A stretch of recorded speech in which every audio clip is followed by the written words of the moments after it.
اور جیسا لباس پہنو گے ایسے اثرات پیدا ہوں گے. لباس کے اچھے اثرات بھی پیدا ہوتے ہیں، برے اثرات بھی پیدا ہوتے ہیں. کہتے ہیں کہ فرعون اور موسیٰ علیہ السلام کے درمیان میں جو مقابلہ ہوا تھا اور فرعون نے سارے مصر کے جادوگروں کو اکٹھا کر کے مقابلہ کروایا تھا، اس میدان میں صرف جادوگر مسلمان ہو گئے اور کوئی مسلمان نہیں ہو. بنی اسرائیل تو مسلمان تھے ہی، فرعون اور قبطی ان میں سے کوئی مسلمان نہیں ہوا، صرف جادوگر مسلمان ہوئے. ایسا کیوں ہوا؟ کتابوں میں لکھا ہے کہ ایسا اس لیے ہوا کہ تمام جادوگر حضرت موسیٰ اور حضرت ہارون علیہم السلام جیسا لباس پہن کر آئے تھے، تو اس کی برکت سے ان کو ایمان مل گیا. تو لباس کے بھی اثرات پڑتے ہیں. یہ ان کا لباس پہن کر کیوں آئے تھے؟ ہاسپٹل میں جس کو داخل کرتے ہیں تو سارے کپڑے اتروا کر ہاسپٹل کے کپڑے پہنوا دیتے ہیں. یہ آج بھی قاعدہ ہے، ساری دنیا میں قاعدہ ہے کہ ہاسپٹل میں جو پہنچتا ہے تو کپڑے اتار کر کے ہاسپٹل کپڑے پہنو. خیر یہ تو انسانوں کا مسئلہ ہے. ایک مرتبہ لنکیشائر میں ہم سلوٹر ہاؤس دیکھنے گئے تو انہوں نے ہمیں وقت دیا تھا کہ 7:15 بجے آئیے ہو. تو ہم بولٹن سے گئے، برف پڑ رہی تھی اور سخت سردی تھی، ونٹر کا زمانہ تھا. ہم 6:45 بجے پہنچے تو سلوٹر ہاؤس بند ہے. میں نے اپنے ساتھیوں سے کہا بھائی تم نے کیسا وقت لیا ہے، یا تو کوئی کارخانہ کھلا ہی نہیں. تو ساتھیوں نے کہا کہ ابھی 7 بجے کھلے گا.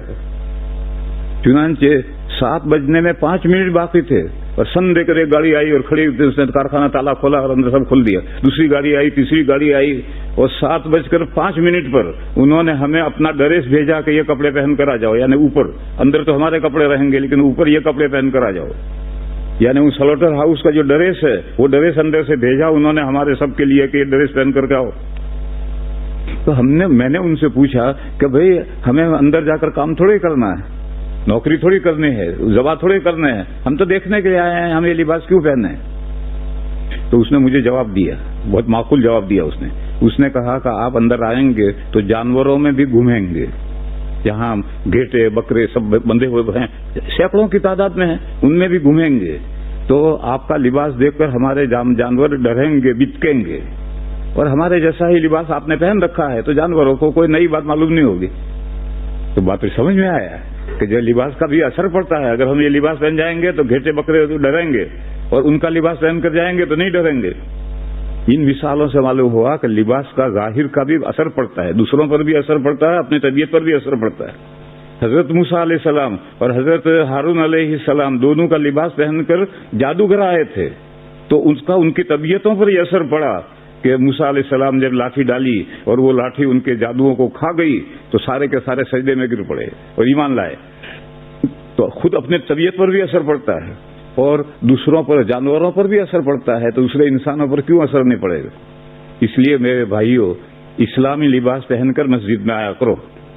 جاب پر جب جاتے ہو تو تمہیں جو لباس پہننا ہو پہنو، لیکن مسجد میں اللہ کے گھر میں آؤ تو نیک بندوں کا لباس پہن کر آؤ. اس کا طبیعتوں پر اثر پڑے گا، عبادت کرنے میں جی لگے گا.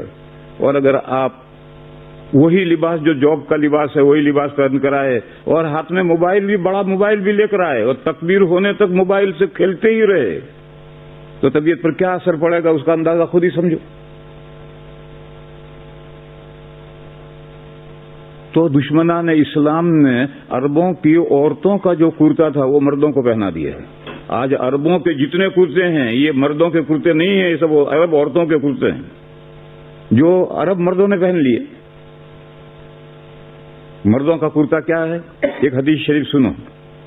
نبی پاک صلی اللہ تعالی علیہ وسلم نے ارشاد فرمایا ہے کہ کپڑے کے لیے ٹخنے پر کوئی حصہ نہیں، آدھی پنڈلی تک کپڑا ہونا چاہیے، لنگی بھی آدھی پنڈلی تک اور کرتا بھی آدھی پنڈلی تک. جب حضور نے یہ مسئلہ سمجھایا تو حضرت ام سلمہ جو ام المومنین ہیں انہوں نے ایک سوال کیا کہ یا رسول اللہ عورتوں کے لیے کیا حکم ہے؟ تو حضور نے فرمایا کہ عورتیں مردوں کے کرتے سے ایک بالشت کرتا نیچا رکھیں. تو ام سلمہ نے کہا کہ اس صورت میں تو عورتوں کے پیر نظر آئیں گے. تو حضور نے فرمایا پھر پیر نظر آئیں گے تو ایک ہاتھ نیچا رکھیں، اس سے زیادہ نیچا نہ رکھیں. یہ حدیث شریف ہے. اس سے اگر کوئی سمجھنا چاہے تو مردوں کا کرتا کہاں تک ہونا چاہیے کہ عورتوں کا کرتا اگر ایک بالی سے نیچا ہو جائے گا تو ان کے پیر نظر آئیں گے. آج عرب جو کرتے پہنتے ہیں، اب سوچو کہ وہ مردوں کے کرتے ہیں عورتوں کے کرتے ہیں؟ یہ تو عرب عورتوں کے کرتے ہیں. یہ دشمنان اسلام نے اس کو مردوں کے کرتے بنا دیے. اور جب عورتوں کی چوڑیاں مردوں کے ہاتھوں میں پہنا دو گے تو مردوں کے مزاج میں بزدلی آ ہی جائے گی. اب ہم لوگ حدیثیں تو جانتے نہیں ہیں. عرب جو کریں اسی کو ہم سنت سمجھتے ہیں کہ یہ کرتا جو ٹخنے تک ہے یہ سنت کا کرتا ہے. یہ سنت کرتا نہیں ہے، تو عرب عورتوں کا کرتا ہے.